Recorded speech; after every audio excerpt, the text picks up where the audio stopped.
This is the Great Legend, and I'm coming at you live tonight with the WWE PPV review of Super Showdown. And tonight, I'm so glad to have my co-host back, the three best co-hosts a WWE PPV review show could ever have. And I'm talking Comics with Bueller, Chad from Comic Core, and C. Woodard 19. Guys, how y'all doing tonight? Well, I am doing good tonight. Thank you, Legend. Got done watching a pay-per-view that was on at 2 a.m. in the morning the other day, which is just ridiculous. But you got to do what you got to do, and we're here to talk about it, so let's have some fun. Man, that's right. Chad, how are you doing this evening, man?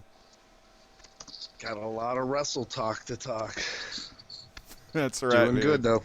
How about you, Woodard? How long did it take for you to get back from Australia, Seawood? Oh, man, my belly's full of Vegemite and kangaroo. I'm ready to talk about some Super Showdown.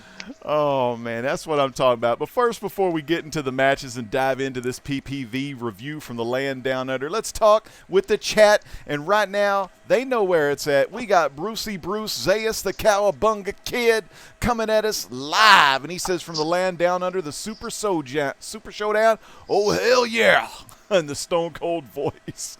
We are welcomed again tonight by the Jam Show, man. And he says, sup, it's good to be here.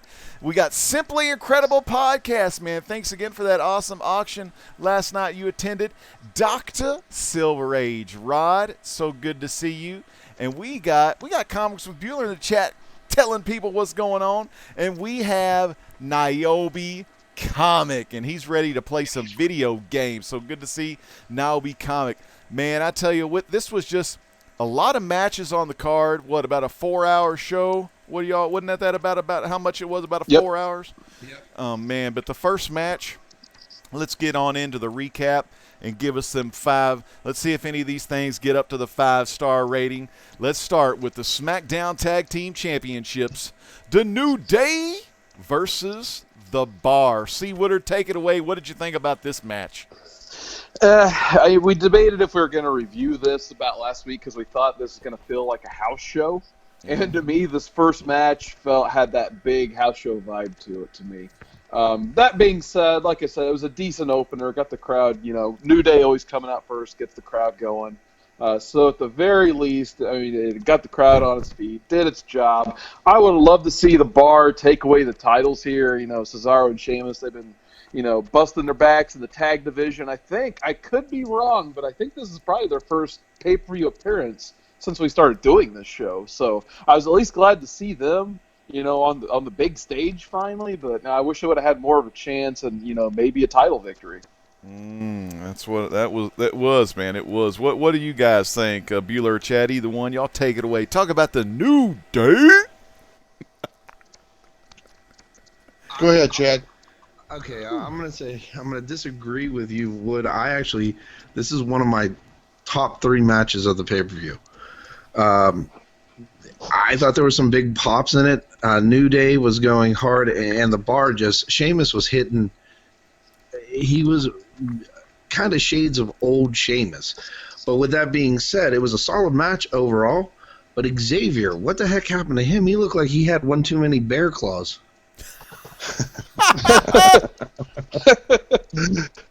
I think he's going after Big E's weight. So I thought the match was a good match. Oh man, I'll give my review before we go to Bueller because I definitely want to hear what Bueller says. But you gotta love New Day. I love the speed team of New Day. Man, Woods and Kingston doing their thing. I love that finisher move, the double backstabber and then the foot stomp like off the top. I thought that was pretty damn cool because we're so used to, seeing Big E hoist them up, and then do the big ending assist, from Kofi or Xavier. But man, I love this match here. I say I love it. I just love the Bar. I love New Day. I love Cesaro and Sheamus, but New Day's awesome as well. Bueller, what did you think about the New Day and the Bar? I thought it was good match to open up the show. I like seeing these two teams wrestle each other. They feuded a lot last year, I believe. And so it's been a while since they've been against each other for a while. And so I enjoy that. I enjoy the fact that, like, the Sheamus and Cesaro were playing to the crowd. Like, Sheamus was doing, like, his beats of the Bowery or whatever it's called. And Yeah. people were counting along, and he just stopped right I in the love middle. Yeah, I You did know, like I that liked how he spot. played that. I liked how Cesaro went for the big swing, and he just grabbed it and went for it. He didn't, like, wind it up or nothing. You know, he just kind of started swinging around. The crowd got into it. Then he just dropped him as soon as the crowd started popping. So I enjoyed that quite a bit. I don't understand how Big E can fit so many pancakes in his little slinglet Yeah. that he wears. He's pulling them out everywhere, man. And who wants those? When you think about where those are, the people who catch those in the audience, that's not a good thing. That's not, those can't taste that well. But all in all, I thought the match was a solid opener. It was fun to watch. Wasn't a very long match, but they got all the spots in that they needed. And the finisher that Kofi and the other guy, and I forget, Xavier Woods pulled off at the end, that was a great looking finisher. I don't know if I've seen them do that before. So if that's one of their Speed Force, I think is what they're calling themselves for that team. Yeah. If that's the finisher, I really enjoyed that one. So all in all, I really enjoyed the match. Man, I tell you, Woodard, what would you give this on the 5-star scale? I'm going to start this one out at we'll go 2.5 out of 5. Like I said, solid opener. Would like to see a little bit more competitive. And, yeah, I did forget to mention that spot Bueller mentioned. I did like the 10 beats of the Bowery where Sheamus is like, you know what? The crowd's involved in this. I'm just going to stop. So I did like that part. I like that one. How about you, Chad? What do you give this match? Like I said, it was one of my top 3 matches. It didn't lull like the rest of them with that 5. In all the matches, there was like a little bit of a lull in them. And we'll talk about it later when we get to the Miz and them, because I think they suffered from the overdrawn. But I would say this match is a 4. All right, that's pretty damn awesome. I'm going to go ahead and give this one a 3, just a good solid 3.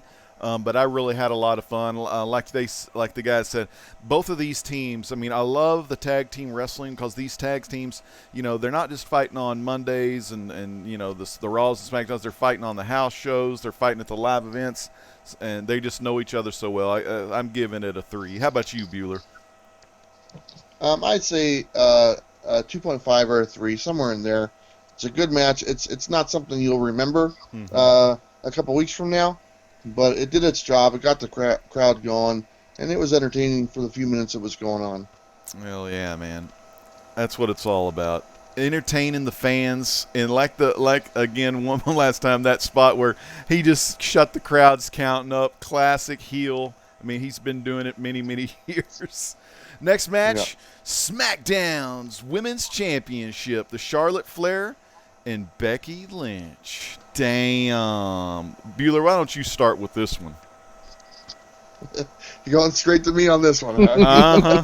I'm never favorable on the ladies' matches. I'm very crucial of them, but I have to say that this one was probably one of the better ones that they've had in a while.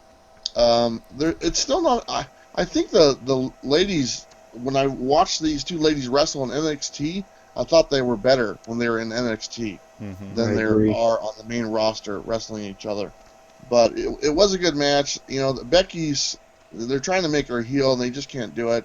She's a crowd favorite, no matter if she's trying to play the traditional heel role. It's not going to happen. But I enjoyed the match, and it ended probably how it was supposed to end, with a disqualification. And obviously Charlotte won, but she didn't win the belt, so that's too bad. But all in all, it was better than their last one. I didn't see too many botches, or at least glaring botches, but I do notice that they tend to overact quite a bit, and that can kind of take you out of the match.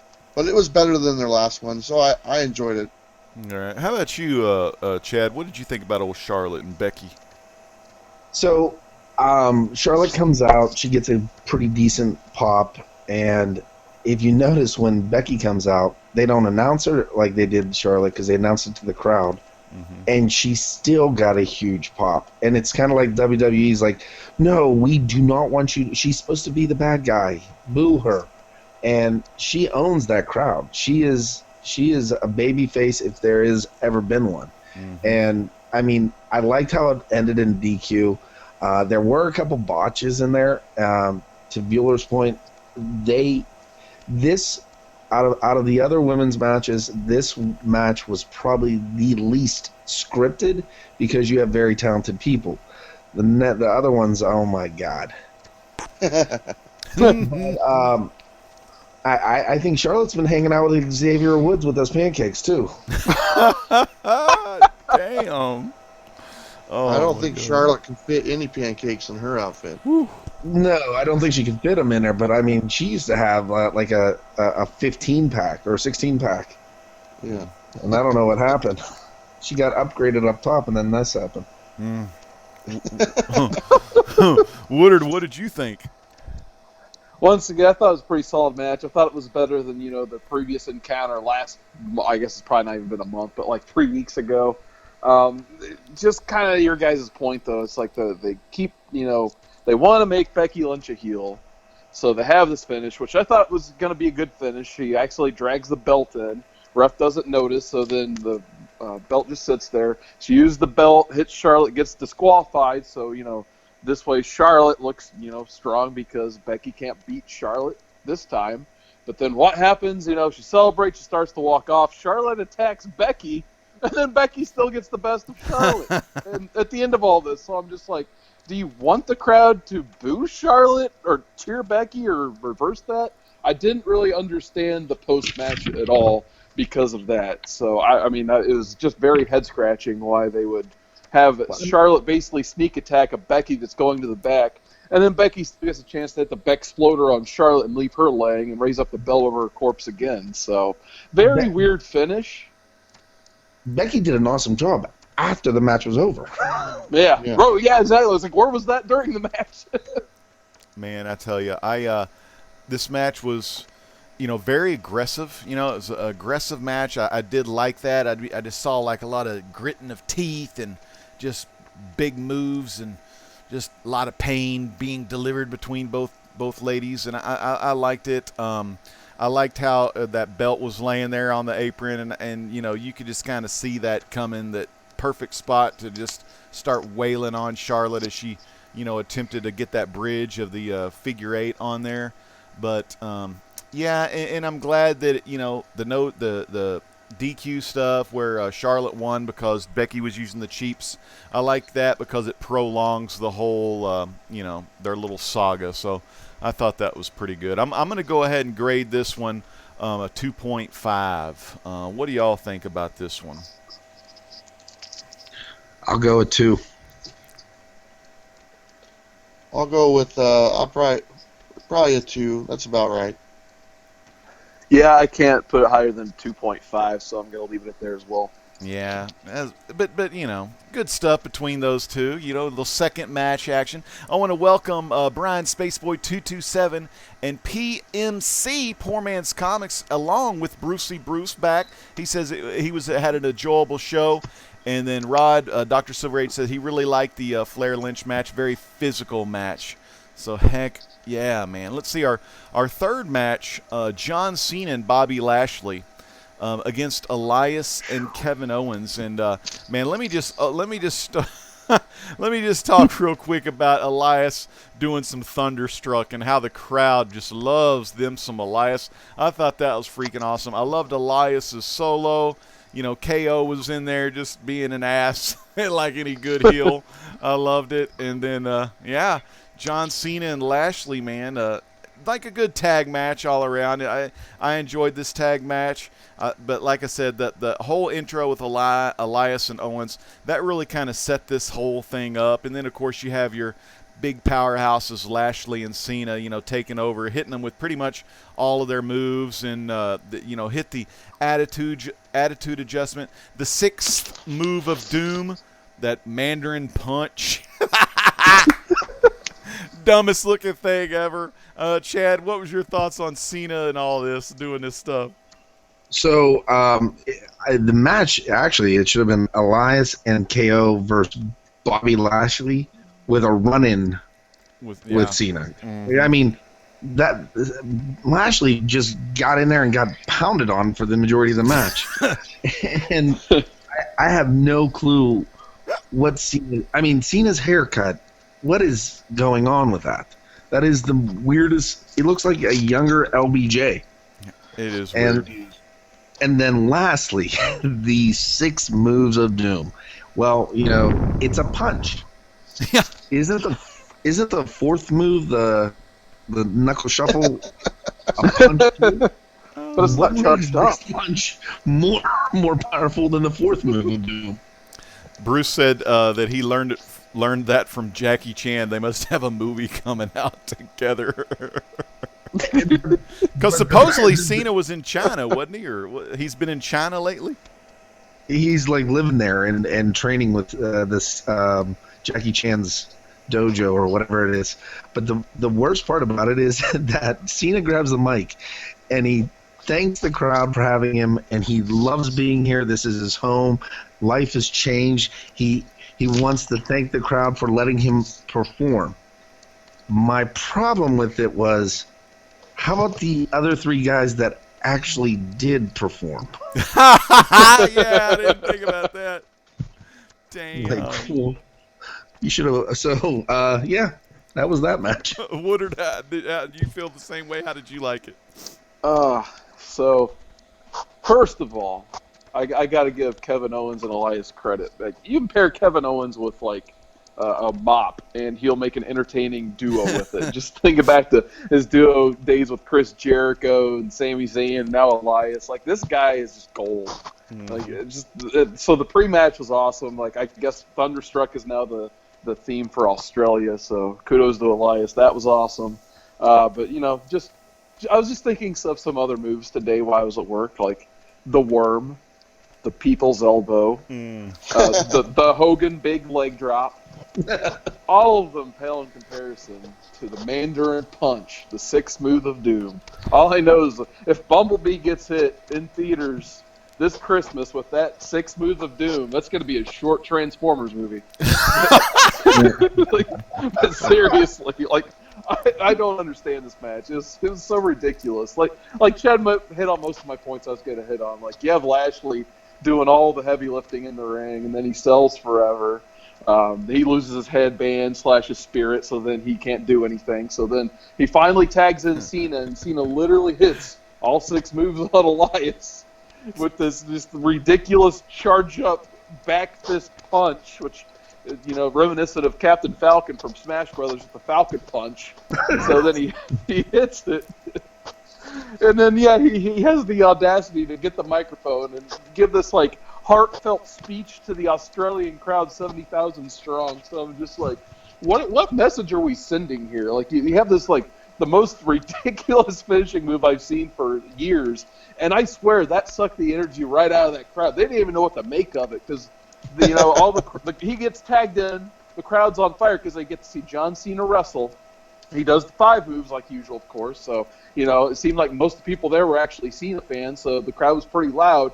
And then he hits this punch, gets the 3, and then it's just kind of dead silent. I don't know. Maybe I don't know if I just was hearing the crowd wrong, but it seemed to me like the crowd wasn't buying this, and neither was I. So, this punch. Oh man. God, what's your thoughts on this one, Bueller? So Elias and Kevin Owens are supposed to be the heel. And you got Elias playing Thunderstruck by AC/DC, which is an Australian band, okay? And it's like their #1 band in Australia. It's an Australian band. And, of course, the crowd's going to go nuts, So it's like you want him to be heel, but now the crowd just loves him even more because he's playing AC/DC. And so that was a little weird. But I love Elias. I love Kevin Owens. Those guys are a lot of fun. And that was about it. The rest of the match, come on. What do you do? For one, Cena's probably lost about, 40 pounds of muscle. Mm-hmm. He's really slimmed down. You can see it in his face. And, it looks good, don't get me wrong, but his body mass is a lot lower than what it used to be. And, it was pretty much just waiting for the hot tag. And there was a lot of hot tag matches on this card. And they kind of built them up for that type thing. pretty much everything's pretty much forgettable with Lashley and then Elias and Owens. You know, they just beat on him until he got the tag to Cena. And then we saw all the goodness that Cena knows how to share, and he decided to share something new, and he could keep that to himself because that was horrible. Yeah. And then it was over. And then he did his little speech, and I don't know, is he done? Is that the impression that I got? I think so. Yeah, maybe he's going to go do another movie. Supposedly, he's been doing this punch. I go to 411 Mania, and I go to their wrestling section. He's been doing this punch like maybe a couple of weeks on the live events. You know, and even the people that are at the live events don't like this punch. You know, it's like the stupidest moves. He gets the tag. He does the two flying shoulders. He does his deep, the deep three. It ain't a deep six. It look like a damn deep three. And he does the knuckle shuffle, the attitude, and then the dumb punch, man. Six moves. Well, 5 moves I'm sick and tired of seeing, but the 6th one I don't ever want to see again. I'm giving this a damn a 2. I would give it a 1.0, but I'm going to give it a 2.0 because KO and Elias. But man, 2.0 for me, man. Chad, what do you rate this one? So I was going to give it a 2, but I gave it a 2.5 because of Cena's hair.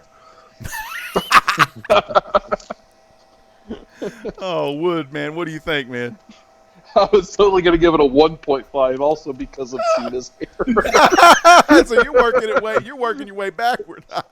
Yeah, oh yeah, I can't in good conscience give this a 2. I mean, like I said, you know, the heels worked hard. Lashley did all right, but that mind-blowing finish, like, oh man, it was so distracting from the actual rest of the match. Yeah, 1.5. That's what I'm giving it. Cena's to pay. Oh my God. Bueller, what do you rate this thing? So, pre-match, before the action start, I give it a 5. When the bell rang, I give it a 1. Damn. All right. Oh, that one. Okay, yeah. Okay. Fans, if you're, we do have Russell Hall. He says Cena needs to do the FU move back, and next Cena will do the Hadouken's Kappa. What were you going to say? Can I talk about that for half a second because I forgot to hit on that? Yeah, what's up? I forgot to mention Cena hits the attitude adjustment on Elias, and Elias gets right back up so he can get punched. It doesn't even flow properly. Like, it's ridiculous. Like, it used to be like, oh my God, he kicked out at 2 of the attitude adjustment. Now they just get right back up. It is horrible. I don't know what the hell they're doing behind the scenes or who's writing this, producing these matches. Damn, must be some of that Jamie Noble back there writing this crap. I don't know what's going on. Oh, Freddie Prinze Jr. Freddie Prinze. Yeah, he was in there. Or he's behind there somewhere, ain't he? You know what you did last summer. Whew. All right, man. Now this next match, the Iconics, going home to Australia versus Asuka and Naomi. Man, I'm going to start with Chad on this one. The best thing about this match was when they said Iconics because the entire match was scripted. Mm-hmm. It felt like, hey, we're going to get you in the match. And we're going to practice for 2 days, and then you're just going to do the exact same scenes, and we're going to win to the local people, the local girls that are here. I'm going to tell you, Asuka is super talented, but, like, I'm so over Naomi. Naomi. Oh, damn, LP. LP, hey, Freudian slip. Sorry, LP. Sorry, LP. Yeah, no. What do you think? It's just like Chad said, man. Like, this match didn't do a heck of a lot for me. It felt very, very scripted. Like they just booked this whole thing on the airplane the whole time. These 4 women. It's just like I will say this though. I did really, seeing the Iconics get that hometown moment, that was nice to see because, I mean, that had to be, like, the moment of those 2 women's lives. Like, oh, yeah. So that was cool seeing that, but just the fact that it was at the expense of Naomi and Asuka, like, it's just like Asuka disappeared at the end of the match. Like, I guess she got taken out on the outside, and I think it's like she just walked right to the back instead of trying to help Naomi in the ring. So then they hit this finisher. It's like they raise them up, and then the other one does like a boot to the head, and that finisher didn't do much for me. But like it I looked said, like didn't it look like Gallows and Anderson, the boot of doom or something?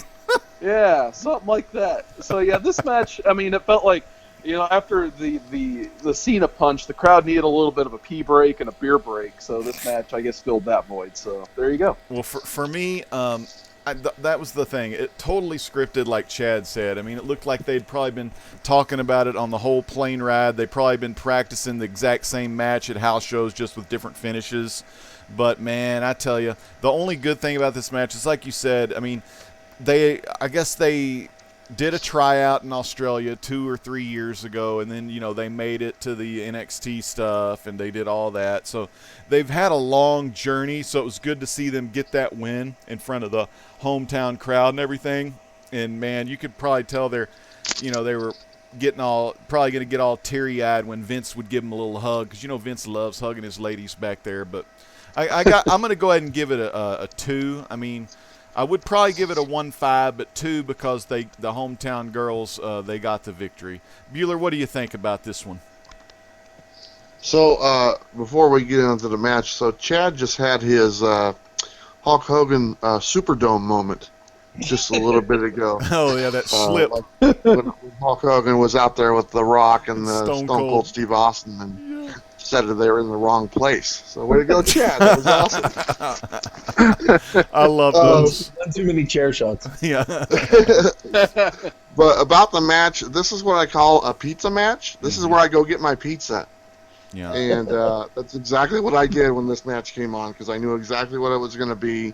They were going to play to the home crowd, because I think this is probably the Iconics' first time on a pay-per-view, to be honest with you. Yeah. And so I checked out from the bell when it started, and I didn't come back until when the match was over, because for one, I just don't like what they're doing with Asuka. And they're just wasting her, and she's such a good talent. She was so strong in NXT, and then they come up to the main roster and to lose over and over, it's just ridiculous. So for that point, I was like, well, I know she's going to lose because they're going to give it to the home crowd, with the Iconics and everything. And sure enough, it's exactly what they did. And it was a paint by numbers, just like what you guys were saying. They practiced this match, they hit all their spots, and then they called it good, and that was the end. So not that great of a match. So far, we're not off to a good start. When you look at the scores, we've given for these first few matches 2s down the board, man. It's not very good. Yeah. So I'd give this one also like a 1.5 at the best. Yeah, like with me, the only reason I didn't go for the pizza break was I wanted to see if they were going to let Iconics win this thing.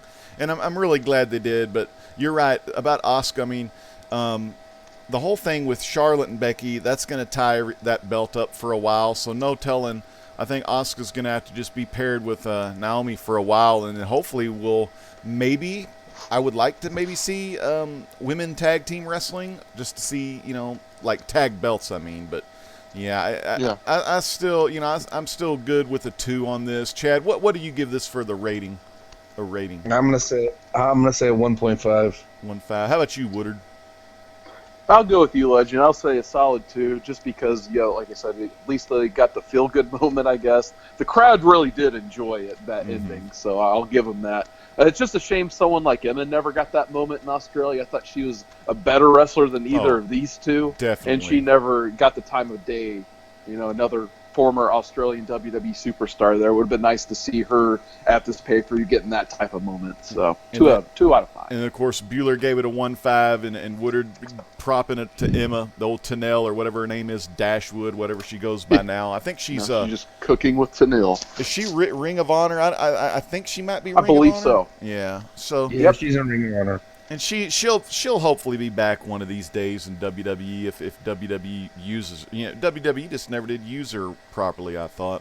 But this next match, I'm gonna start with this one. This was if I had to pick one match, I would definitely go with AJ Samoa Joe. Of course, they know each other so well, from their TNA days and stuff like that. But I love this match. They just beat the crap out of each other. I mean, a lot of those Joe clotheslines, just was turning his ass inside out. His bell was getting rung all over the place.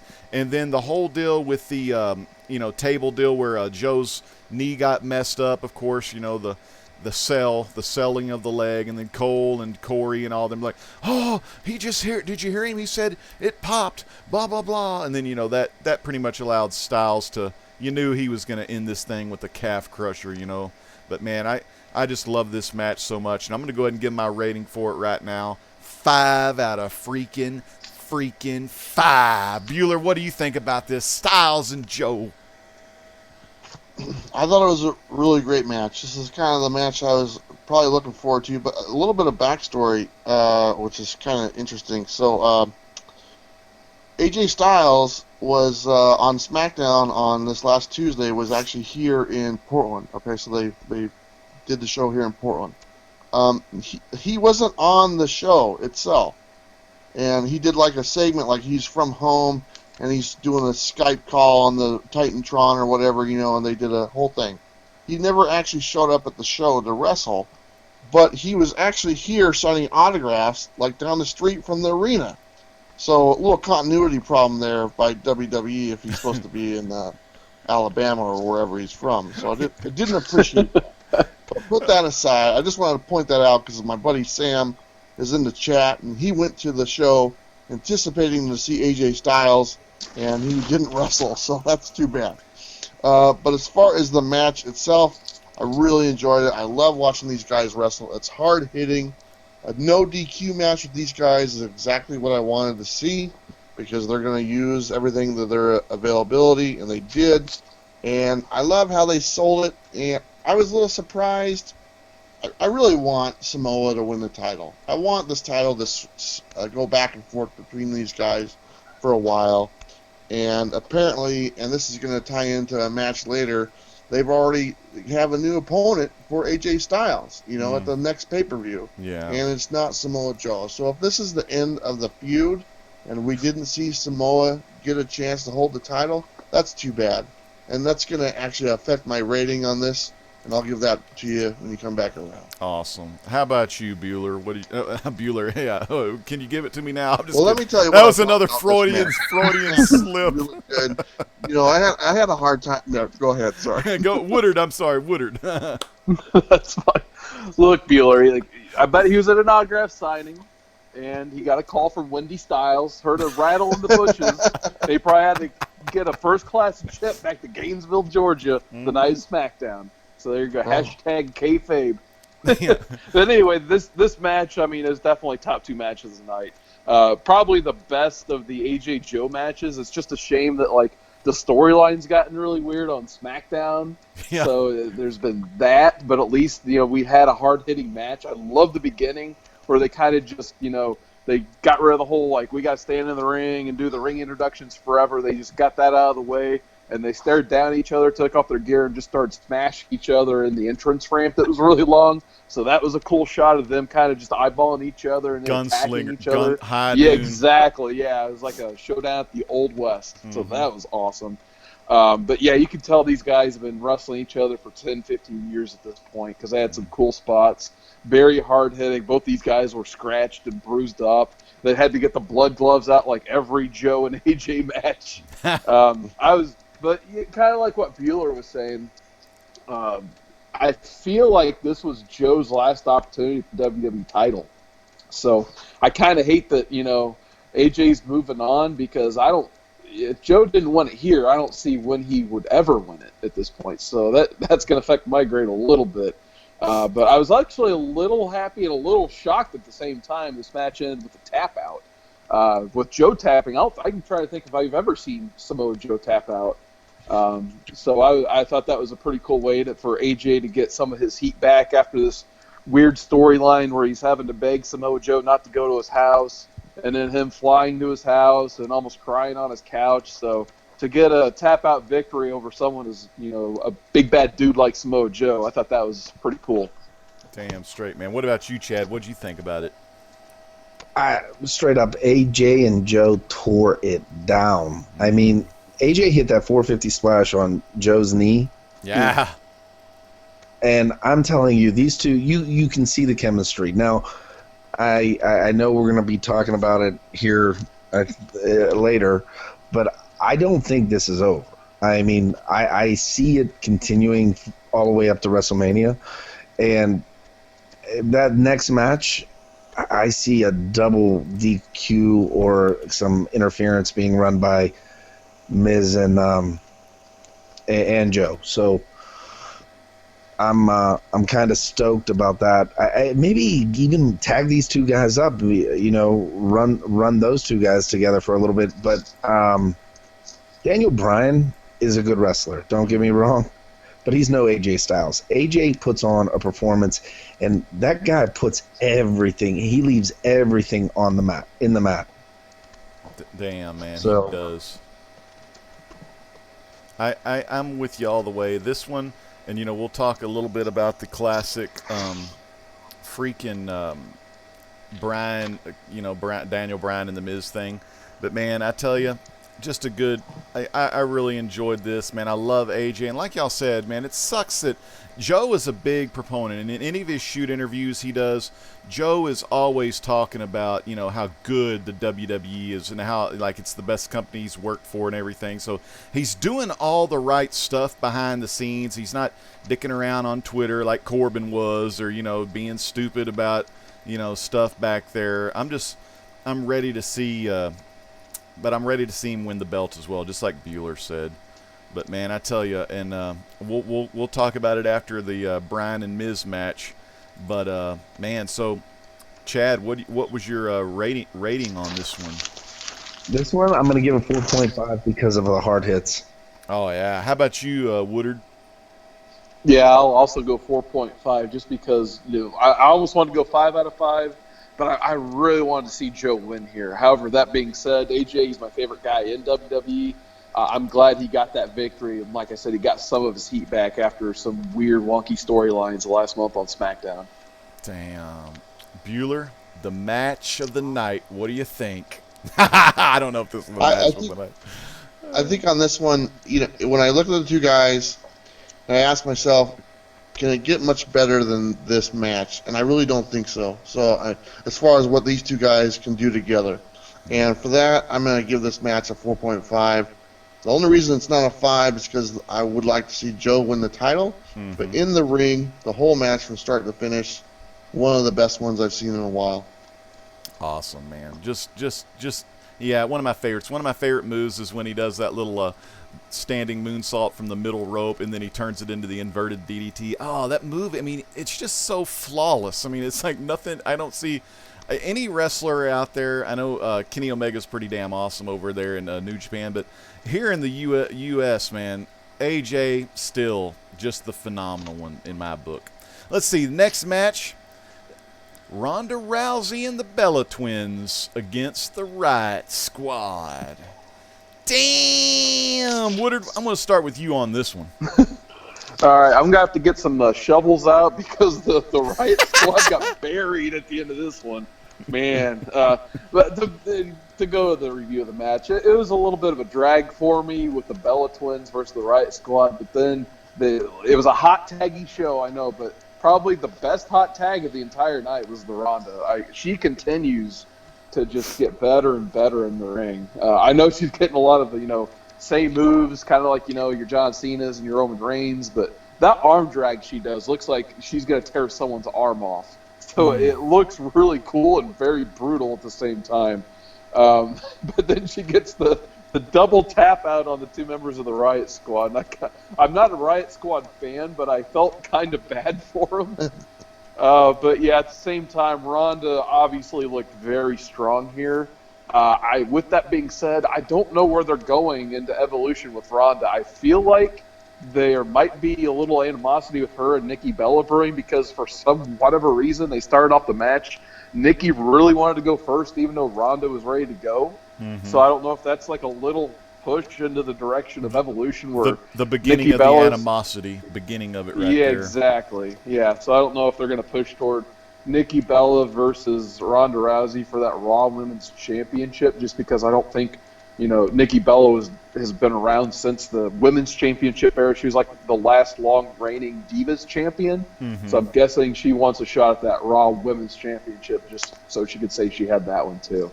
For me, like, I think this match, basically, you could have had this on Raw or whatever. It's just one of those basic matches. But I think the reason, it was on Melbourne and everything was because it was the Bellas and Ronda, going to Australia and, they're popular ladies and stuff like that. But I loved when Ronda came in. Well, I actually loved when Liv Morgan was whipping that ass on Brie a little bit. I thought that was some good stuff. But I liked the double armbar finisher move she did. That was really freaking cool. But I do look forward to seeing some animosity and maybe some tag team screw-ups. Maybe go a little quick mega powers on it. Like have just those two tag and let them have some screw-ups, and then they'll push each other and push comes to shove, and then fight each other for the title at Evolution. Bueller, what did you think about this match? I didn't like it. Yeah. No. I mean, this probably, I'm with you. This was probably my least favorite. I didn't really like this at all. This one, there was a point where like one of the Bellas was trying to grab Liv's tongue, and she kept missing. Oh, I forgot about that. And she left her tongue hanging out so she could grab it another time. Mm-hmm. It just looked so horrible. I was like, Bella, what is going on? Bella. Yeah, I don't like Rousey as a face. I think she'd make such a better heel. Like And Baszler. I wish they would just turn her to a heel and just like the kind of like, what was that? The Baszler girl that's down NXT. Yeah, the Queen of Spades, Yeah, she's Shayna great. Baszler. Yeah, that's the role that Rousey should be playing on the main roster right there. Nobody can beat me. I'm better than anybody. I'll kick everyone's ass, and then just play that role. Right now, after Rousey wins the match and her just with that grin ear to ear is like, it reminds me of when Rock came into the WWE and nobody liked him and he was just smiling all the time and everyone was chanting "Die Rocky Die," and that gimmick wasn't best. He had whatever that thing he was wearing on with the little tassels and stuff. It reminds me of that. It looks forced, and I just don't enjoy it. I hope that they turn her heel. I don't know what they're going to do. I'm not a fan of the Bellas. I'm not a fan of the Riot Squad. So I'm jaded when it comes to this match. I'm gonna give it a 1. Let me just say this before we go to Chad. I mean, I'm gonna ride along with you. I hate Ronda after the match. How it looks like she's tearing up, she's smiling, and she's thankful. Shit. I've seen Luke and Butch look better than damn Ronda after a match, just licking each other's bald head. But Chad, what's your thoughts on the Rousey and the Riots and the Bellas and all that? So you bring up a great point. Yeah. She's the baddest woman in the world, but yet she can't make it to the ring without tearing up at her entrance music. Yeah. I'm like, what is this woman doing? And then I'm gonna tell you that this match was awful from the get-go. I mean, it was just terrible because Brie Bella, I mean, as good as Ronda is getting, Brie Bella is just getting worse. Like, someone should just teach this woman how to wrestle. I mean, isn't her husband Daniel? But I mean, with that being said, I mean, here Brie will not do through the rope dive because she says that's what hurt Daniel and it's dangerous. But yet she's grabbing somebody's tongue. Do you know how much bacteria is on the human tongue? It is more dangerous to grab the tongue. But you're in Brie mode. She is. This match was. Thank God, Ronda double arm barred people. That's the saving grace. What a 1-5. Damn, I'm going to go back to Woodard. Woodard, what do you give this as a grade? So I'll give it a solid 2 just because of post-Ronda tag. But yeah, anything before Ronda hit that ring just was a 0-1-5. Like, I'm over especially Brie. Brie does not need to be an in-ring competitor anymore. Like, she sucked at, what was it, SummerSlam? Whatever the last pay-per-view was we talked about, that mixed tag match. She had no business being there. She had no business wrestling the Riot Squad on Raw when she almost killed Liv Morgan. They need to take her out of the ring as soon as possible. And that was a good point though. When Morgan came into the ring, there was some backstage draw because she even wiped her feet off and then kicked her in the head. Oh yeah. The receipt, I guess, if you will. But yeah, like I said, 2 out of 5 on that. But to your guys' point on the whole Ronda face thing, I'm good with Ronda being a face right now because I know eventually she's going to have just this monster heel run somewhere down the line. And, right now she's just getting that whole emotional thing out of the way because she loves wrestling, I think, and it shows that with her character. Sure, the smiling's a little bit cheesy, but you can just tell she's having a great time right now and loves being there. But eventually, it's gonna wear in. She's gonna get a little bit stagnant, and then like Shayna Baszler's just gonna come up and be like, Ronda, what have you been doing? And then hopefully the 4 horsewomen will form and they'll just tear everybody apart. God, that would be freaking awesome. I'm gonna go along with the guys here.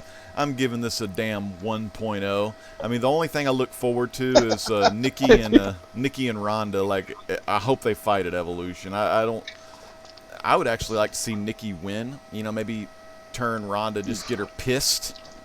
Well, let Nikki win, and then hell, we can get someone else to take it. Maybe get Bliss back, or something. But yeah, it's kind of like the thing right now that the women actually would do better with their own weekly show and get a couple of belts, like a women's Intercontinental or something. I mean, there's just too many women to know what to do with them all.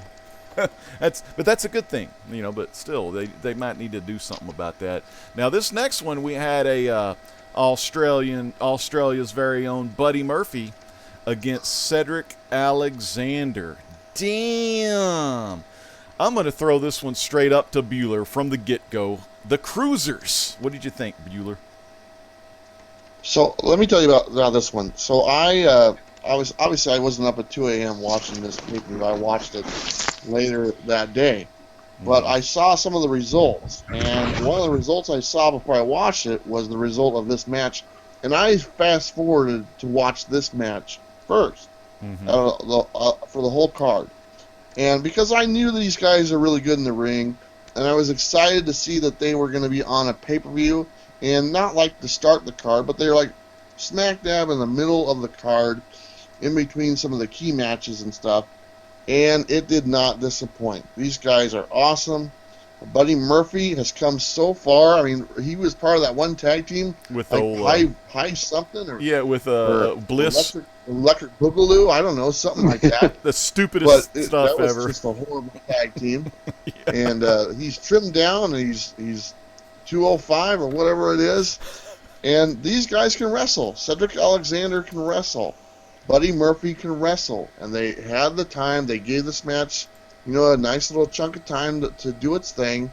They hit some really big key spots. I swear, I think Buddy Murphy could have jumped over a 4th rope in the beginning of this match because he cleared that 3rd rope like it was nothing.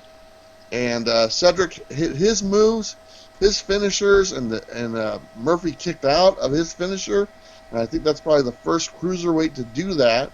And that really popped the crowd because the crowd pretty much after Alexander hit his finisher, they knew it was probably over. But nope, it was a false finish. And then Buddy Murphy came in the end and won the match and won the cruiserweight title in front of the hometown, and they let him celebrate, which was awesome as well. They let that go for like 5 minutes after he won the match, all the way up and down the ramp, to the very end of the ramp, and he's still holding the belt. They still had the camera on him.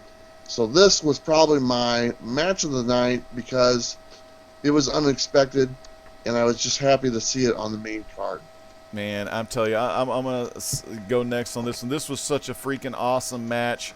And you remember, like you said, man, back when I watched him, it was him and old Wesley Blake with old Bliss. And it's just the dumbest tag team. I'm so glad old Blake, he shedded old Blake, and Blake's got those other 2 guys he's with right now in NXT. But, man, I'm going to go 4 or 5 on this one. I know it's close to 5, but, I got to leave my 5 for old AJ and Joe. But this was a damn good match. I really enjoy how and this was like Buddy Murphy's WrestleMania moment, man. This was just freaking awesome, doing it in front of his home crowd.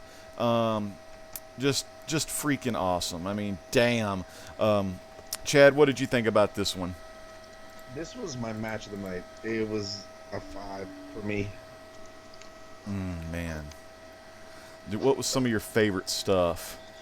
So, I mean, it was the fastest paced match in the entire time. Like, when the majority of these matches had, like, little laws in them.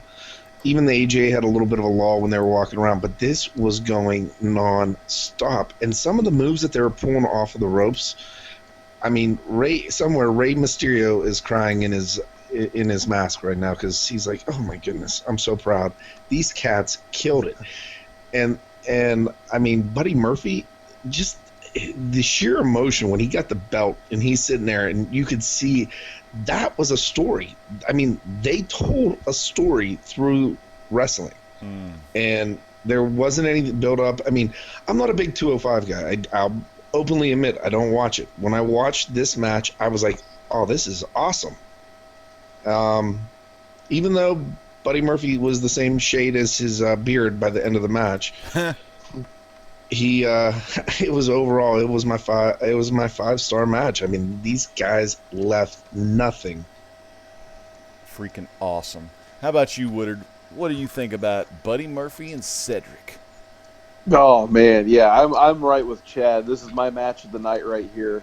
They first off, I got to talk about Buddy's jump that Bueller mentioned. Like, he was so fired up from 70,000 strong, cheering for him and chanting his name. I thought he was going to jump over Cedric. Damn. He was like by the ramp. Like, I can't remember the last time I saw someone like just jump that far. Like, that was insane. And then they hit that. It was like that top rope Michinoku driver. I've never seen that before. Like, I can't even fathom how they came up with that idea. Like, and like, wow, we're gonna break our necks doing that, but they actually did it.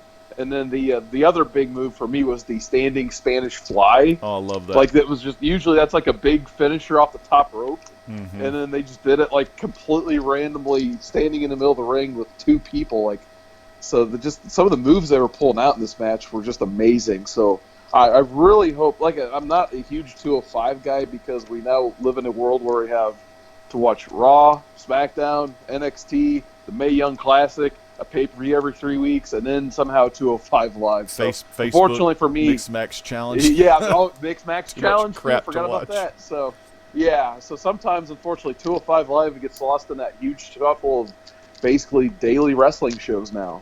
And I know I've caught a couple of Buddy Murphy's matches on there. I think he had a really good one, if I remember right, with Mustafa Ali that kind of put him on that map and kind of gave him the moniker of, NXT, 205 Live's best kept secret. Well, now, happy to say the secret is definitely out. So I really hope this match gets the cruiserweights off of the pre-show and onto the main pay-per-views now at the very least.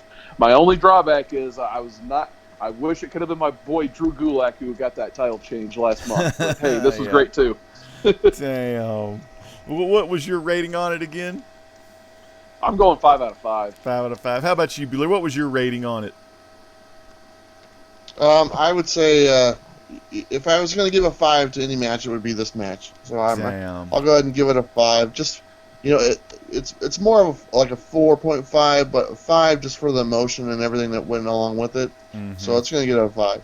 Like Chad said earlier, just epic storytelling. Hometown guy won. Just the moves, just great wrestling. Really good stuff. I kind of wish Vince would, be more, considerate of the smaller stature wrestlers, because a lot of times they do put on better shows than the bigger dudes.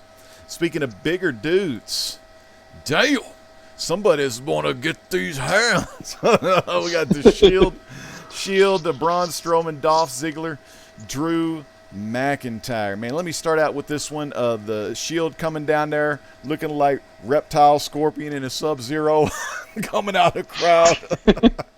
Hell, that was kind of stupid, but Braun and Dolph and Drew, I mean, just what you expect, just big ass dudes beating the crap out of each other. A lot of stuff going on at the very end. You had the thing where is Ambrose going to turn on him because he, Roman got him with a Superman punch on Ambrose by accident and everything like that. So you had the tease with the crowd. I love the crowd teases. And then, boy, I thought Ziggler almost had the whole damn thing won when he super kicked Seth. And then, of course, he turned around right on into some damn dirty deeds. And my boy Ziggler got pinned for it. Why did my boy Ziggler got to be the one to get pinned? But anyway, what did you think about this one? Yeah, it was the middle of the road for me, to be honest. There seemed like there's a few low points in this match, and usually anymore when the Shield's involved, you kind of know what the who's going to get the victory. That being said, I thought they did, the Shield being in it, they're really good at telling a story in the ring, and same thing for Dolph Ziggler, because he's been around for so long that they know how to tell a story in the ring.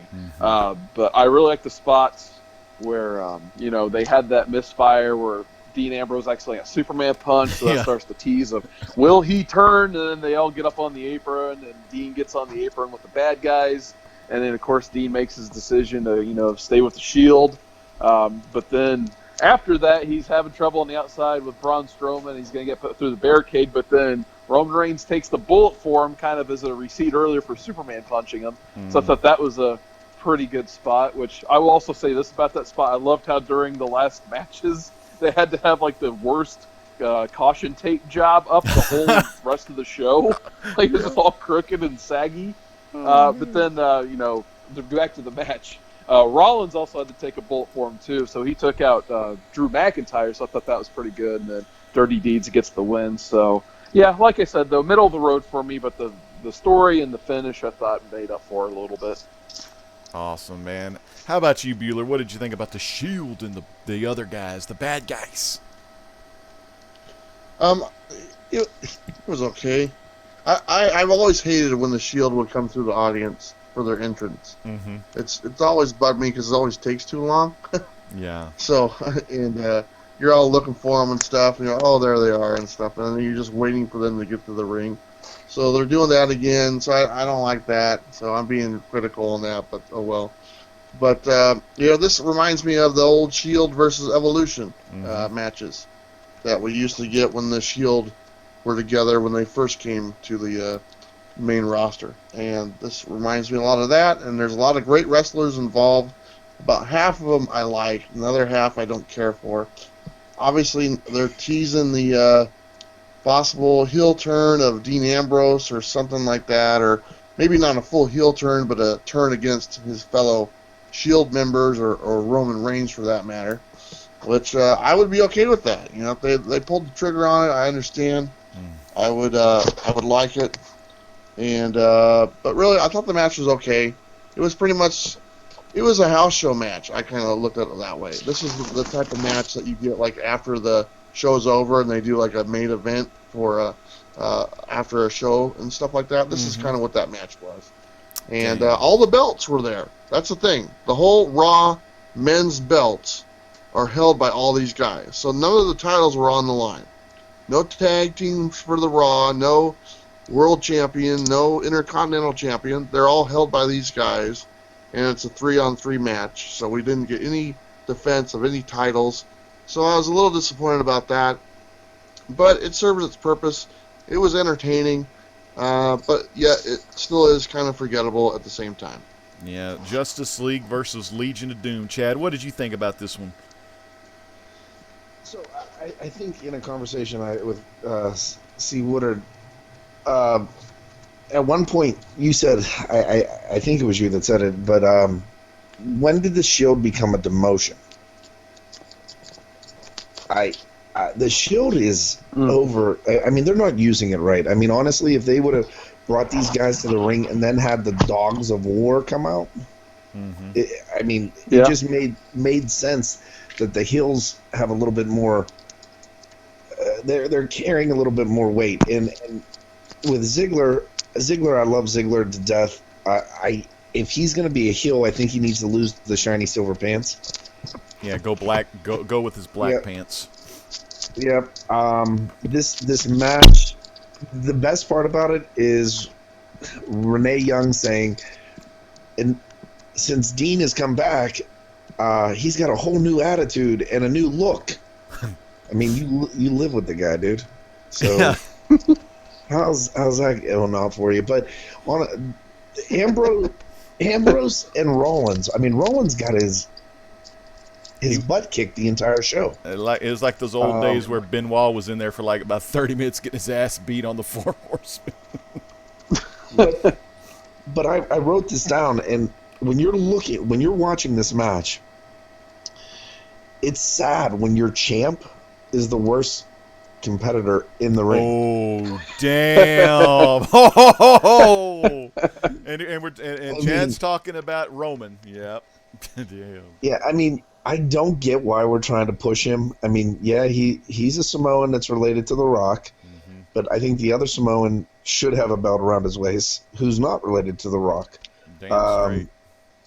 And either Ambrose or Rollins or Dolph or even Dean, for that matter. I mean, it's unavoidable that Braun is going to have the belt. But, I mean, this match was it was okay.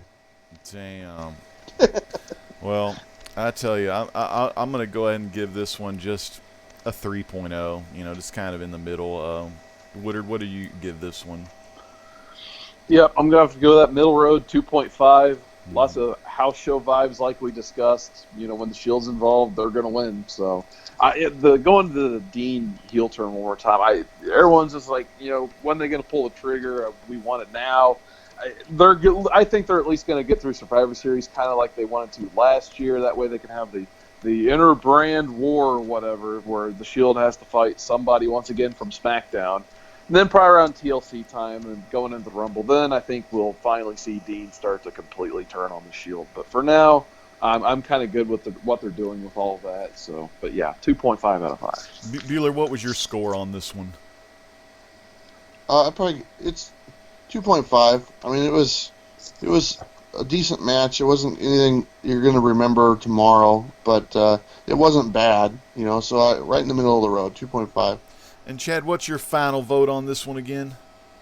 So for my $9.99 a month, I would say 2.5. $2.50 out of 9.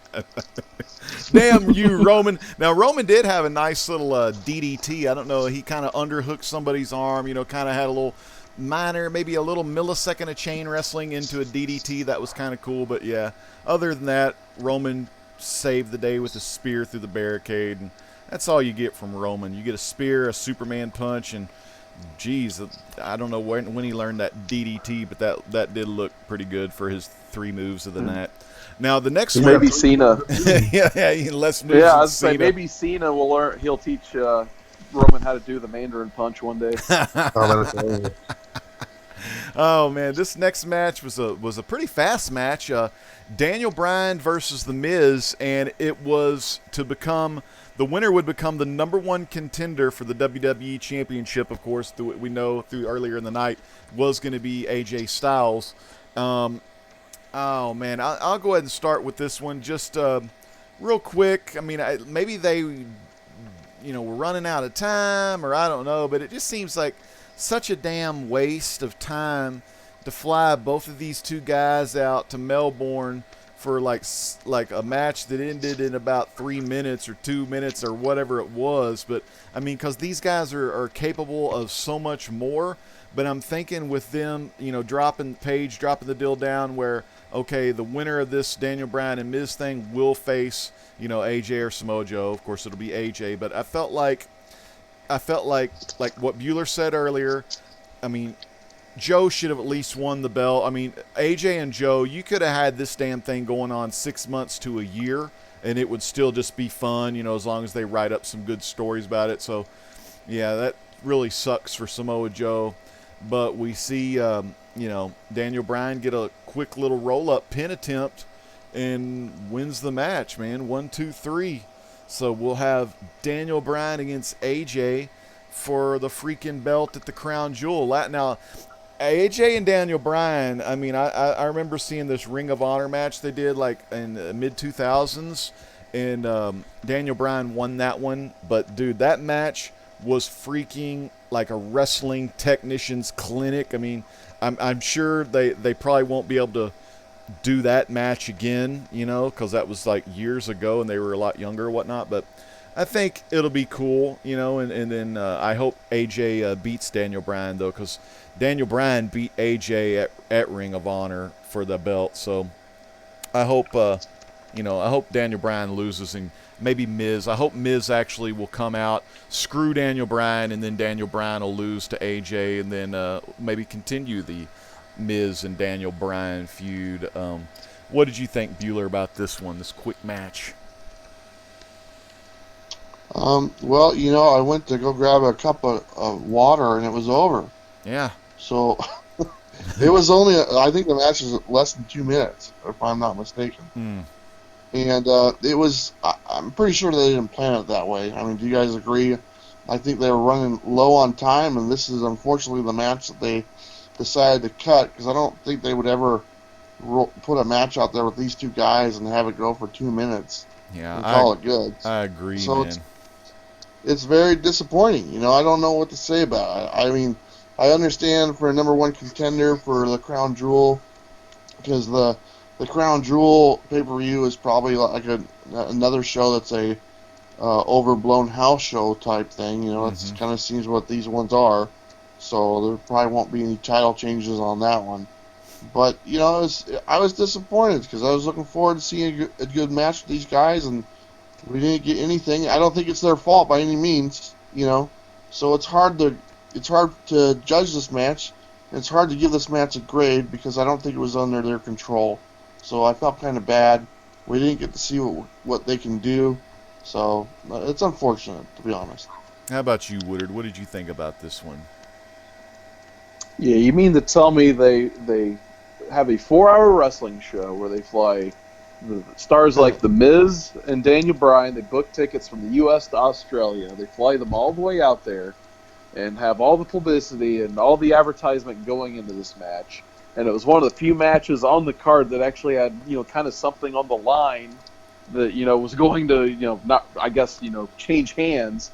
And we get this 2.5 minute blow off where Bryan finally beats The Miz, and the crowd still doesn't care.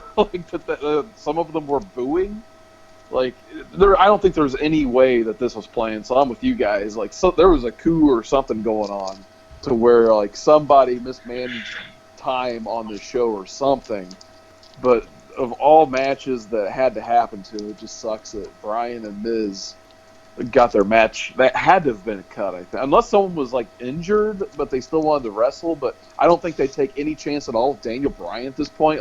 If he was injured, he'd just be out. They wouldn't let him wrestle. We all know that, I think. So I don't know what happened here, but yeah, I can't give it a grade either. I'm with Bueller. I don't think that's fair. So it's just unfortunate because it was one of the few matches I was really looking forward to, just because it didn't have that house show type vibe. One of them had to be the number one contender by the end of it, and this is what happened. I still don't really, I haven't wrapped my head around it yet, to be honest. It's really weird. The only thing is, I think Chad mentioned it earlier, was I hope there's still tag team shenanigans, if you will, between you get Joe and AJ involved now. Does this mean Joe's gonna introduce The Miz to Wendy Styles? Who knows? Maybe. That'd be pretty dang funny. So yeah, there could be a light at the end of the tunnel on this one. So yeah, no score. What about you, Chad? So I figured out why it was so short. And the reason was that Bobby Lashley didn't take long enough beating and wasn't on the last pay-per-view. So they gave a lot of time to him. And Taker, his walk to the ring was longer than the match. yeah, it was. I timed it. So, Long entrances. You know what? It was a quick match. I like that Bryan gets a title shot, but we all know that it's going to end with the Miz interfering, or something is going to happen, and then you're going to get a tag team match between Samoa Joe and Miz versus AJ and Daniel Bryan, and it's going to go on for a little bit, and then the feud's going to continue, and then eventually somehow they're going to put the belt around Bryan's waist. So if Joe gets the belt, he's not going to have it very long. Yeah, it could go either way, I think. What if Samoa Joe kind of messes with AJ and AJ loses the belt to Bryan, or, vice versa, where Miz cheaps on Bryan or Daniel Bryan and then he loses, so just crazy. That would be cool, because some of those old rivalries didn't have belts involved. They were just pure hatred for one another. I like, and those are my favorite ones right there, those kind. Chad, what was your grade on this one? Bueller and Woodard gave this what? NGs, no grades. Yep. I like I said, I'd have to agree with this guy, the guys, because too little, too quick, and it ended in a roll up. Oh yeah, that's when you're pressed for time. I'm also going no grade on this, man. It was just really unfortunate, but we'll see what happens at the Crown Jewel, and hopefully those people at the Crown Jewel watch the effing match. I mean, most of the time they're just walking around on their cell phones, man. Did you remember that last one they had? Yeah. That was just so stupid. And supposedly at that match, they said they would pay $20 million to see The Rock win the belt, the Universal belt, or some kind of belt. But we know that's not going to happen. But So where's the crown jewel at? I'm sorry. Saudi Arabia or something like that. Oh yeah, Saudi Arabia. It's very urban clean. Oh yeah. The crown jewel wasn't the last one they had in Saudi Arabia, wasn't that the biggest Royal Rumble ever?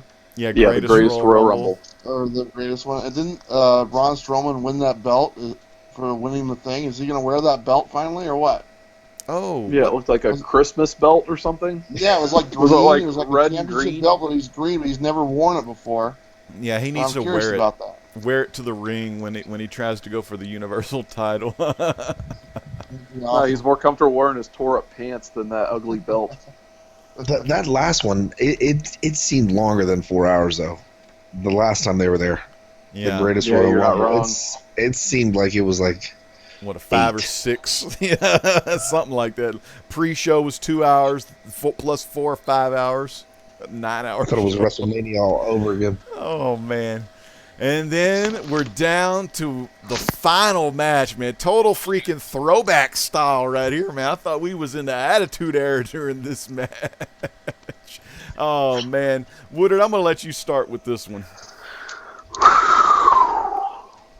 All right, so I said I timed Taker's entrance earlier. Let me get my timer up here, because I actually timed all of their matches, or their entrances.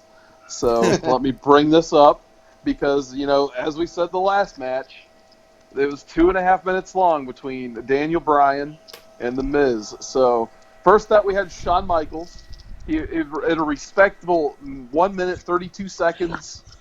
He actually got down that giant long ramp, so I'll give it to Michaels. He made it. Then we get Triple H.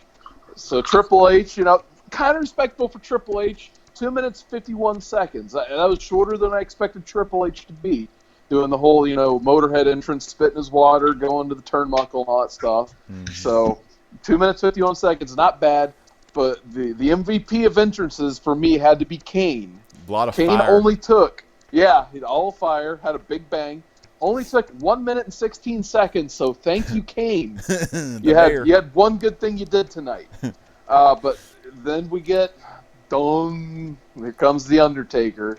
From the first dong to the, sorry, that came out wrong. The first bell gong. From the first dong? Yes. Whoops. Thinking about that Batman book still, I guess. But anyway, from the first gong to him taking his hat off, lightning bolt, music off, 4 minutes and 42 seconds, almost twice the length of Daniel Bryan versus Miz. So that combines for about 9 minutes and 54 seconds. God. So 4 times as long as the previous match, and entrances along, not even including the JoJo ring introductions, and there wasn't a belt on the line. Man. So there were the entrances for this match. So the actual match quality itself, I could criticize it. They're both probably, I don't know how old Hunter is, but I know Undertaker, obviously, he's older than 50 at this point. So there was a lot of walking and brawling. There was a weird spot where, I think Triple H was supposed to get backdropped on just a random leaning guardrail that was leaning for no reason whatsoever. Then he couldn't jump right, and they both just messed it up. It fell off on his side. Yeah, he fell off on his side. Corey Graves still tried to save it, but failed miserably. He's like, yeah, Triple H fell right on that guardrail. I'm like, no, he didn't. He rolled onto it, really. Yeah, he gently rolled onto it. So Graves kind of just exposed the wound there. So he's kind of trying to fill in the absence of coach on the commentary team. So thank you for that, Graves. Yeah. So more walking and brawling, and then I don't even know why Kane's there. He seems pretty worthless and slow, like Kane has been. He just needs to go do mere things. The one thing he kind of did was he eventually has to do a ref pullout, but then he pulls the ref, and the ref gets bumped when he falls onto Kane's belly and just kind of rolls gently off of Kane, taking the ref completely out of the match. Yeah. So that's Kane's one contribution to this whole thing besides the post-match. Meanwhile, you got Michaels being the exact opposite. He's got to interfere every 60 seconds in this thing. It was almost kind of intrusive in my opinion. I think I would have enjoyed this match a lot better if Michaels and Kane weren't even involved. Yeah. For me, overall, like I said, there was a lot of walking, brawling, a couple botchy old man spots here and there. But I think, they almost had a match that would have lived up to their WrestleMania 27 match. I think, that match was fine. A little overrated in my opinion, but it was what it was. This match here, it could have got to that level, I think, if not for the outside shenanigans and the random, this match is no DQ because Triple H decided 2 seconds ago. Okay. So, after this match, like I said, as old as these guys are, I thought the match was decent. The crowd ate up everything they did. They were chanting, "This is awesome," when they were just punching each other 2 seconds in. So I'll give them that. They at least booked a monster of a match, to say the least. Unfortunately, the post-match, I was just like, yay, they're celebrating. Maybe they'll just cut the black. We'll never have to speak of this again. And then Taker and Kane turned heel on DX, basically. Put Michaels through a table. I'm like, no! It's going to drag on for another month. Yeah, here we go. Michaels is probably going to come back now, so I'm like, come on. Time to empty out the nursing home. Yeah. Now, next up, we got the Stooges coming down to the ring again. Patterson and Briscoe. Yeah. Oh, that'd be awesome. I would take Patterson and Briscoe at this point because why not? Yeah. We got to have, our guest ref because, ref keeps getting bumped and punched out by people, and then our guest timekeeper, like it was Dude Love versus Austin in '98. So, oh, man. Yeah, that was this match. Bueller, what did you think about this one? Well, it's pure nostalgia. Yeah. Getting all these guys back in together. And for the most part, Kane still wrestles every now and then. You'll see him. He's probably the last one who has been on a regular wrestling schedule out of the four guys. Shawn Michaels is one of my favorites. Okay. Besides Velveteen Dream right now, Shawn Michaels has always been one of my favorite wrestlers. So if this match leads to him coming back for one more or whatever, more power to it, man. I can't wait to see if that happens. I would love to see a tag match with these four guys together, or a singles match between Michaels and Undertaker. If that's what they're thinking about doing, I'll take it. But the match, the crowd was into it, because they got to see the Undertaker and Triple H do their thing. And it is about what I thought it would be, because obviously these guys are older, and Undertaker can't move like he can. That one spot where he was thinking about jumping over the top rope onto the table and stuff, and luckily that was just a tease. He wasn't going to do it, so, and I didn't want him to attempt to do it. Yeah. So that was pretty good. And there was a pretty weak-looking elbow that Hunter put on Kane. I was like, that was pretty weak. So, but all in all, it was fun. It's just nice seeing them doing their thing. And it's nice seeing them doing it there in Australia. Which is a place that obviously doesn't get a lot of visitation from the WWE itself. I think they said the last time they were there was 16 years ago. Davey Boy Smith, he won the belt. Yep. Yeah, and then to see these guys doing that there, I'm sure they appreciate it, so I can appreciate that. So it was enjoyable. I like the ending. I like that they're probably going to do one more thing, probably at that Crown Jewel. So I had fun watching it. I enjoyed it. Yeah, I one real quick thing before we go to Chad. That when Kane got on that table, well, you saw that table kind of sink. And there was another move during the match. I think it was whenever it was just a basic looking move. It may have been Triple H's. God, what was that Arn Anderson move, Woodard, that he does? Spine Buster. Yeah, when he hit that Spine Buster and the way that Undertaker landed and Triple H landed, I mean, they really smacked that mat hard to where you felt something. I mean, even Braun jumping off the top rope with that mist splash or whatever the hell that was didn't even make a loud enough sound. But, boy, those old veterans, those wily old veterans, they know how to land on their backs. They know how to, like, smack the shit out of that mat, you know, to where you really hear that sound. And I mean, even though they're so damn old, I mean, the young ones could still learn something from these guys. Chad, what do you think about this throwback Attitude Era match, man? So, I've got some questions. Yeah, man. Well, ask away, man. What did you think, man? Did you hit the mute button, Chad? Folks, we lost Chad. But real quick, let's go to the chat because I haven't checked it lately, and I'm so sorry. I want to give a big shout-out to Russell Hall. Chris Chloeman is in the house. We got Double S Comic Reader is here, man. He's doing his thing. Naomi Comic, man, he's just going wild in the chat, man. I'm glad you're here. Naomi Comic is here. He's been playing that WWE 2K game. So that's how the chat is doing. So thank you, chat. And Chad, what did you think, man? Welcome back. What did you think? Can you hear me? Yeah, we got you now. Okay. So, first off, HBK, my favorite wrestler of all time. When did he become cross-eyed? Oh, maybe during, maybe I think that when he got Jericho slammed him into a TV monitor, maybe. Oh yeah. So he bought those OmniGrab glasses from the Jerk, and those made him cross-eyed. and I'm sitting there watching, and he has the cowboy hat on the whole entire time. And then all of a sudden it falls off, and I'm like, "Wait, what is he wearing?" And I didn't realize he had a shaved head. So he's a mini Triple H now. Yeah.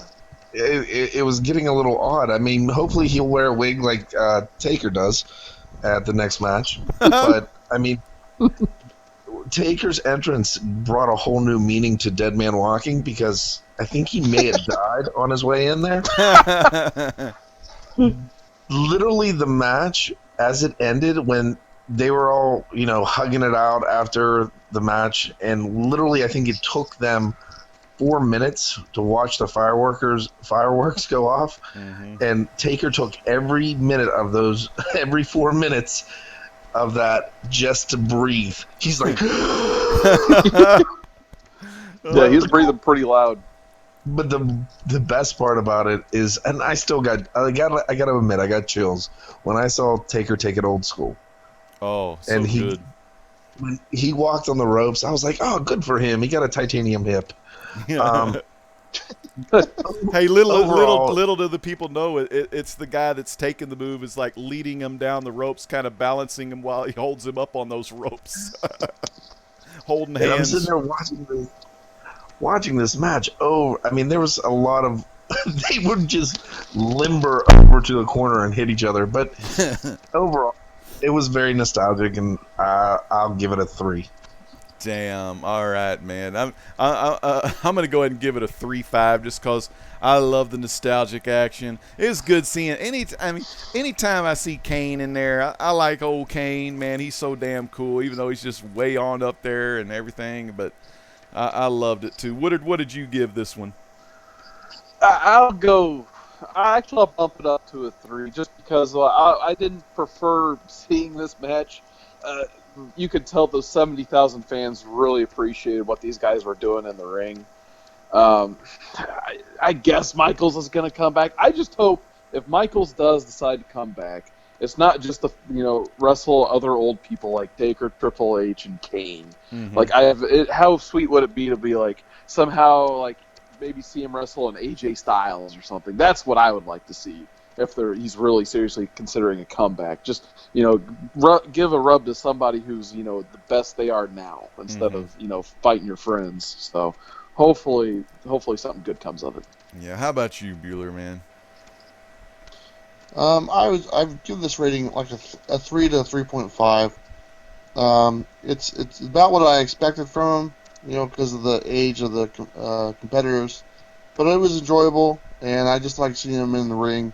Like I said, if this leads to Shawn Michaels doing his thing again, I'll take it. So, very cool. All right, man. Well, that's some good matches, tonight for the old WWE Super Showdown. We're gonna go back down the line. I'm gonna go ahead and give the whole show. I was really surprised, and we had been talking about maybe not even doing a review for this one, but I'm glad we did.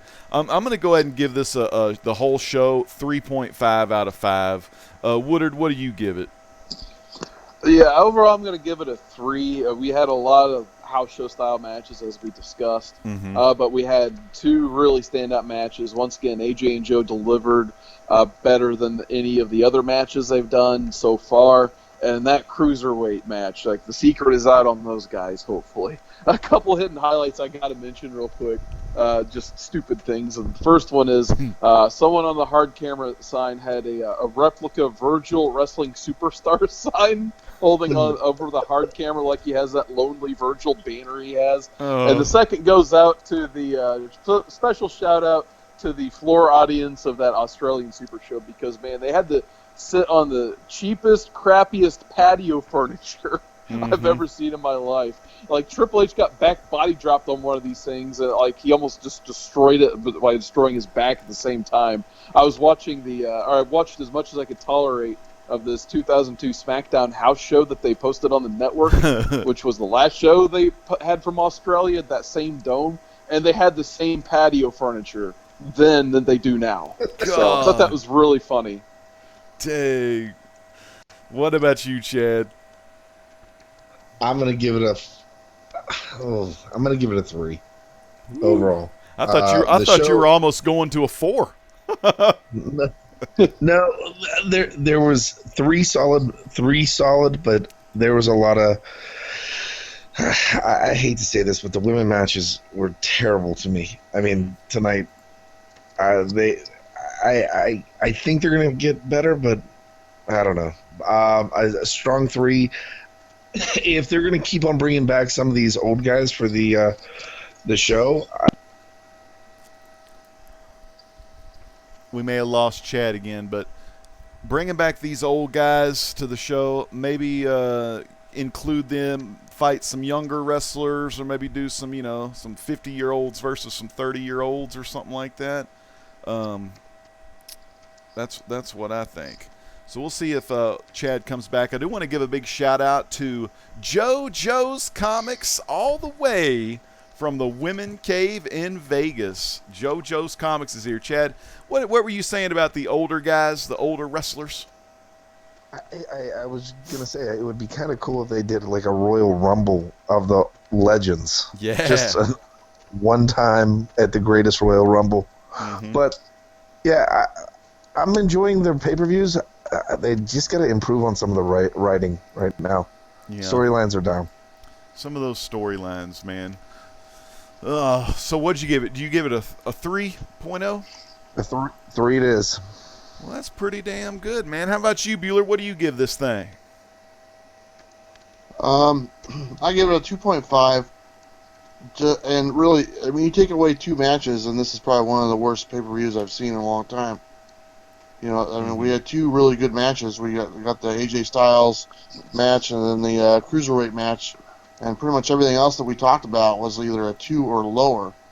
So, without those 2 matches, this pay-per-view would have been really, really horrible. But because of those 2, it makes it average. Yeah. So, 2.5 for me. Awesome, man.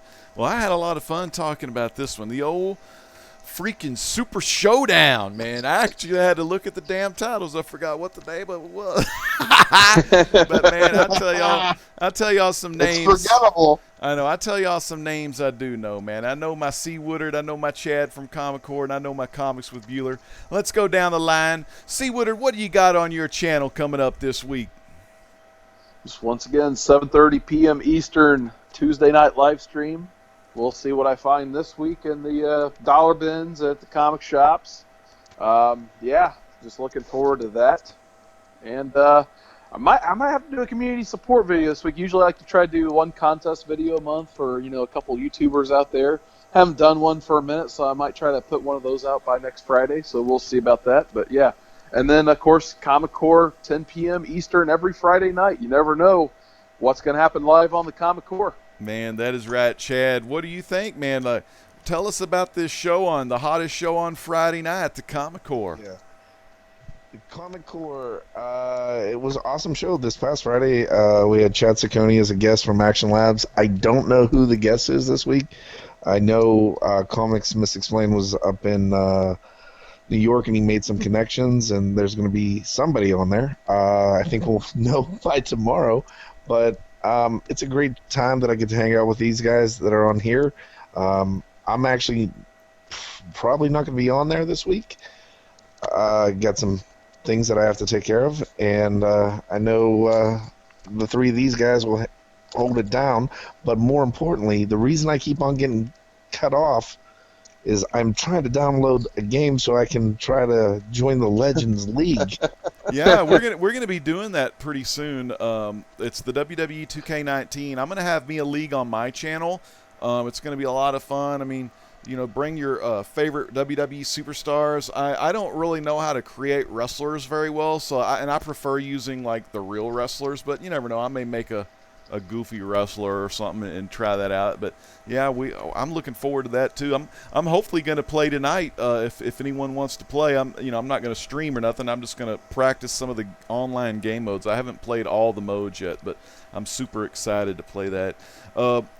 Comics with Bueller, man, you have a lot going on your channel, and I love your content. Let me just give you a little quick plug. I watch your 50 cent bin haul you do, where you get some of these books and you just go to the 50 cent bin. And, dude, a lot of Spider-Man. I mean, just DC books too. But, man, I loved it because you showed, I think it was issue 319, Scorpion, Backlash, and Rhino. I love that. That was my very first comic ever. So you brought back some nostalgia for me. What else is you got going on your channel, Bueller? Well, we got a lot going on, like you said. Tomorrow,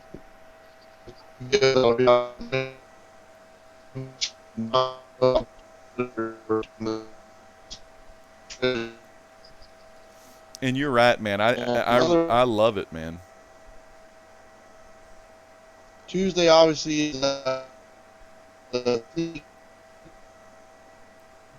yeah, then this time I lose track because it seems like they just kind of all come together now.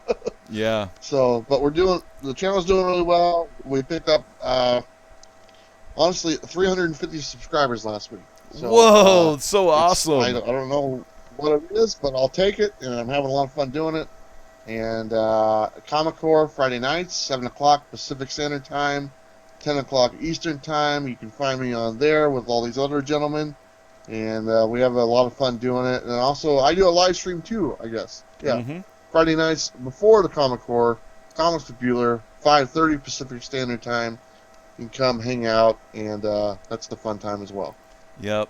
I love watching that show too. I tune in a little bit on it before Comic Core, and it's always fun. So people that are watching this on the rewind, watching this live right now, make sure you check these three guys out. They have phenomenal channels. I mean, C. Woodard is growing every day, and what I love about your channel, C. Wood, man, it's just like a throwback channel, man. It's like you do your pickups, you talk about what you've been reading, you talk about your back issues, you show your new stuff. I mean, I love that. I mean, I used to do something similar to that when I first started, and that is a very successful game plan you have for your channel. I freaking love that. I love Friday night Comic Core because it's not about me. It's not about Bueller or Chad or Woodard or JP or LP or any other P or anything like that. It's just all of us hanging out as a community, getting to know each and every one of you that watch that show, and as well get to know some of the creators that are doing the comic books that we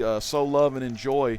And Chad brings that, man, every Friday night, and he's got something special on that channel, bringing the community together, and that's what the community together. Hell, that's what the community needs. That's what the nation needs, because there is some division among the nation. And then how can I not, give some love to Comics with Bueller, one of the phenomenal channels, the phenomenal one himself, with some of the biggest growth. I've been in the comic book community since 2011, but I've been a member of YouTube since 2009. And let me tell you something. I was able to get about 1,000 subs in 1 year by video gaming alone. But freaking Comics with Bueller has almost, 2,500 subs in less than a year for comic books, people. So he is bringing the love of comic books to the freaking public. And man, you've got a good thing going, because Bueller, you're getting a lot of new people into the YouTube scene to watch comic book content, which I think is a pretty damn special thing. So I love each and every one of these guys, and I love the guys that aren't good enough to be on WWPP reviews, but as it stands, we're the Fantastic Four of this show. But you never know. We may get some of the other, TNA Impact people on. Who knows? But we hope y'all tune in next time. We're going to be talking about this WWE Women's Evolution pretty soon. I think that may be the next one we'll go over, and that'll be a lot of fun. If you like botches, tune into that episode, because these women, man. Bree mode. Bree Botch Bella. Botch Bree Bella. It's going to be awesome. Let's give some last-minute shout-outs. JoJo, great to see you. Jason Smith, you finally showed up. Russell Hall was here. Naomi Comic, Double S Comic Reader, Chris Chloeman, Sam's Tangled Web, man, great to see you here all the way from Comics with Bueller. Dr. Silver Age Rod, I love you, brother. Now, I tell you, if I had to change my mind, I would love to have Dr. Silver Age on one of these days. Brucey Bruce Zayas, it's time to get in the ring together. PMC, A Poor Man's Comics, Simply Incredible Podcast, and The Jam Show. People, for C. Woodard 19, Chad from the Comic Core, and Comics with Bueller, this is the great legend saying peace out. God bless.